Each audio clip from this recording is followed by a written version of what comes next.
James Duffy back with you from Winnipeg. We are now just moments away from kickoff of the 112th Grey Cup game between the Riders and Alouettes. We'd like to welcome all of our friends watching down south on CBS Sports Network.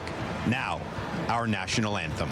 So this is a great segue because like we keep trying to get to the Grey Cup, and now this is the best thing, because you talked about a simulation. You talked about like the ultimate irony that you think that you're being like a trick is being played on you. Okay, so the fucking Grey Cup happened on Sunday. It was hosted in Winnipeg. It was co-hosted by the Manitoba Métis Federation and Treaty 1 nations.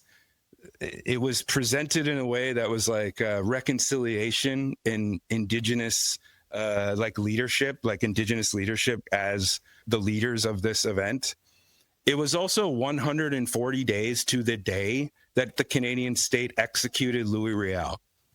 To the day, November 16th. And I was watching as it started, and they were like, they started to do the land acknowledgement thing, and I was like, November 16th. And like, I'm a huge Canada history person. I know I did a podcast series on Louis Riel, and I was like, oh my God. And I ran to the computer, and I was like, oh my God, it's the day.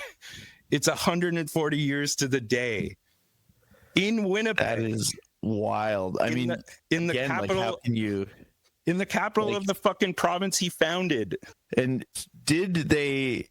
I think you might have mentioned this. Did they allude to it or acknowledge it during the broadcast? Okay. As soon as I like lost my mind and posted about it, they said like we would all like, I don't remember exactly what they said, but they also like specifically did say that it was 140 years to the day that Louis Riel was executed. And it was it was like an acknowledgement of the past type thing. Hi, I'm Dave Chartrand, president of the Manitoba Métis Federation, the national government of the Red River Métis. On behalf of all of our citizens, I'm proud to welcome you to the heart of our homeland. We are proud to co-host the Grey Cup with our Treaty 1 relatives, and of course with whom we all share this beautiful land and for centuries. Today we celebrate Canada's football game. We also honor our leader Louis Riel, the father of Manitoba, who was executed on November 16, 1885. 140 years later, we still go to his gravesite annually to honor and remember him. Riel was confident that the Red River Métis contributions to this country would one day be recognized. Today, I believe he's smiling down on us, proud of how far we have come. I hope you all feel the same way.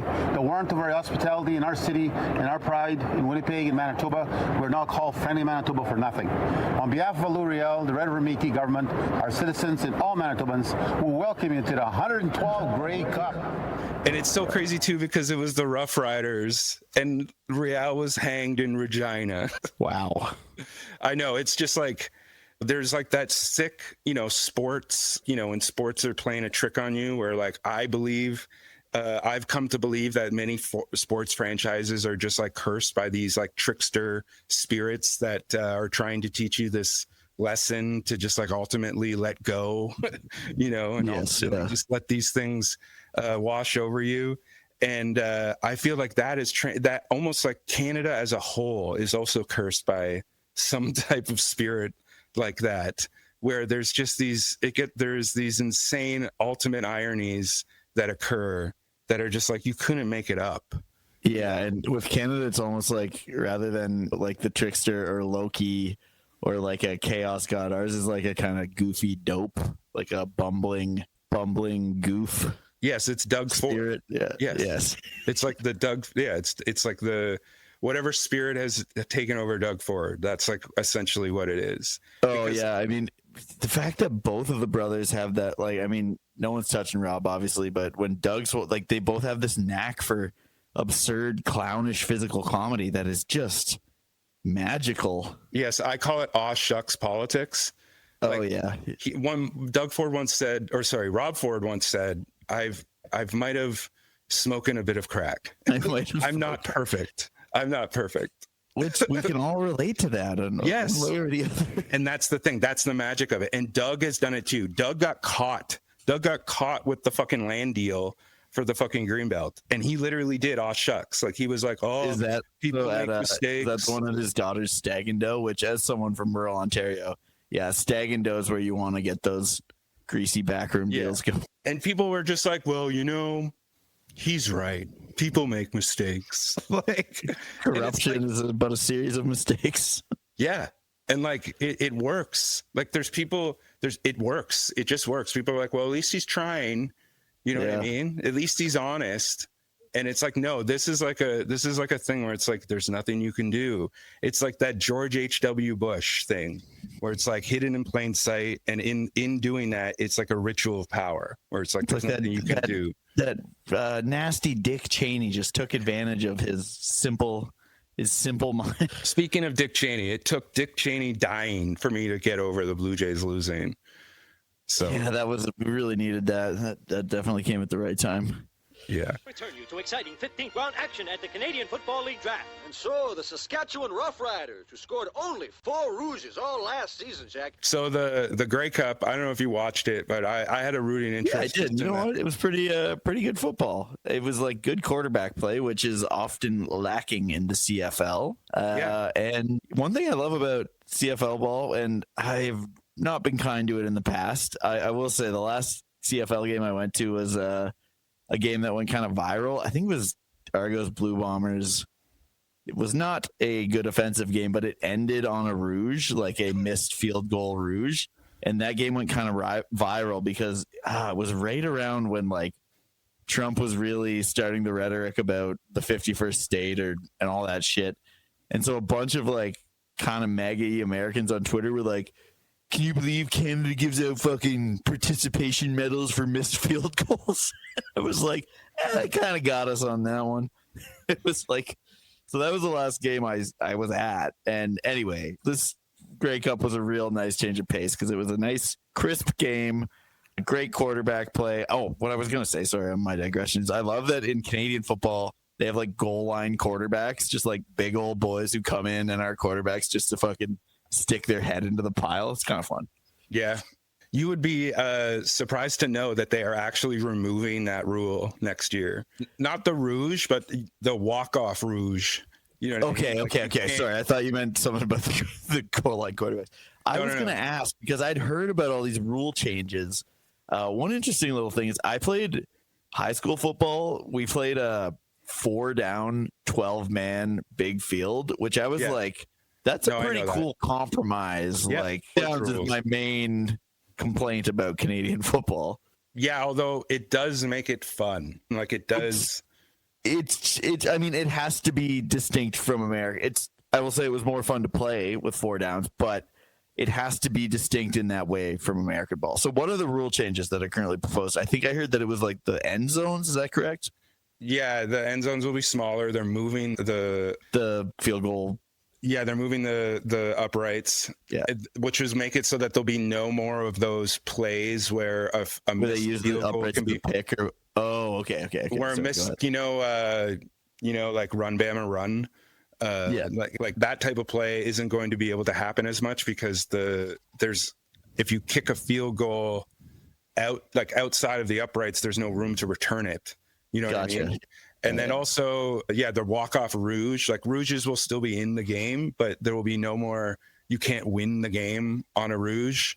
You know what I mean? Okay. Like if it's in overtime. Yeah. What else? To be honest, I feel like people just like to complain. And I think that what they're doing is they're just trying to make the game more palatable to American fans, which they've tried to do numerous times. Yeah, I mean, that feels like they've tried it numerous times, and it's, it's just like a fucking...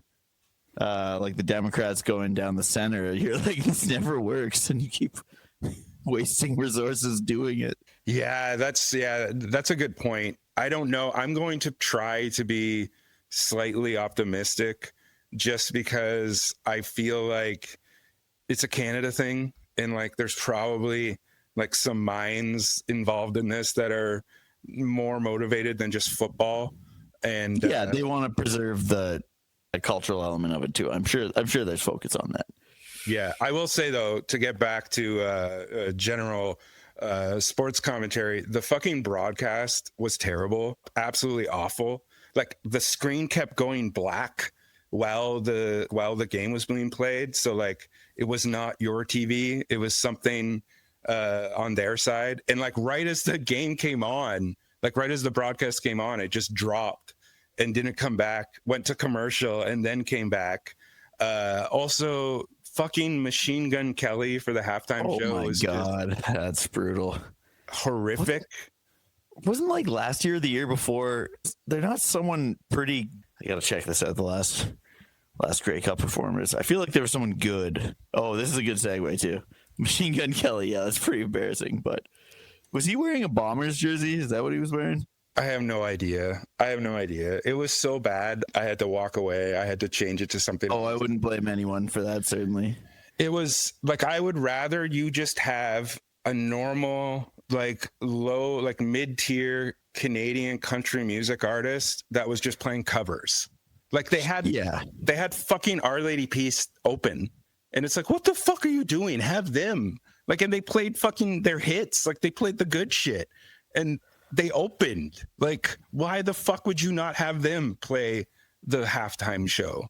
To jump back to my previous two before that were the Jonas Brothers and Green Day was the one I was thinking of. That was the big one. But yeah, the primary broadcast for the fucking Grey Cup was awful. Is it CBC still or TSN? No, it was TSN. I absolutely. Okay, yeah. I'm like, again, obviously Rogers is a fucking terrible fucking blood-sucking corporation, but like I've become like a Sportsnet like fan person. Like I'm super into like everything that Sportsnet does, like in their numerous like sports broadcasts. Like I'm just like a big fan of everything that they do aesthetic wise. And TSN in comparison it's like public broadcasting. Like it's so fucking awful. Like I cannot. It's kind of funny because like my memories of TSN as a kid were it leaning into like a folksy type of charm, with the exception of Michael Landsberg and Off the Record. But you know what I mean? It was like kind of had this like, it felt a little bit like SCTV or something. Yeah. It had a bit of a more old school charm to it. This is like a Mandela thing, but do you remember Jim Van Horn? Oh, yeah. Yeah, with the mustache. Yeah, he just like, I'm pretty sure he passed away, but he just like one day just like disappeared. Like he was just like, I'm done with this, and was just like, he never came back. Rick Moranis, yeah, or what's his name? Who's that? Fucking like the fake exercise guy. Oh, Tony Robbins? No, Richard Simmons. Richard Simmons. Yeah, he went. He became a recluse. Yeah.